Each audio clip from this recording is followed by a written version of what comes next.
బెలుం గుహలు నంద్యాల జిల్లా కొలిమిగుంట్ల మండల కేంద్రానికి 5 కిలోమీటర్ల దూరంలో ఉన్నాయి. భారత ఉపఖండంలో మేఘాలయ గుహల తర్వాత ఇవే రెండవ అతిపెద్ద గుహలు.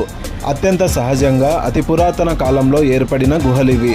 దేశ విదేశ స్థానిక పర్యాటక ప్రదేశాల్లో అలరారే ప్రత్యేకతలు ఎన్నో బెలుం గుహల సొంతం. పొడవైన స్వరంగ మార్గాలు, జాలువారే శిలా స్ఫటికలు, రకరకాల శిలాకృతులు, అడుగడుగున అబ్బురపరిచే అద్భుతాలు బెలుం గుహల ప్రత్యేకత. ఈ గుహలు భూగర్భంలో 10 కిలోమీటర్ల వరకు విస్తరించి ఉన్నాయి. 2002 ఫిబ్రవరి నెల నుండి బెలుం గుహలు సందర్శించడానికి ప్రజలను అనుమతిస్తున్నారు. ఈ గుహల్లో పర్యాటకుల కోసం 1.5 కిలోమీటర్ దూరం వరకు సిమెంట్ స్లాబ్ రాళ్లతో నడవడానికి అనుకూలంగా దారి నిర్మించారు.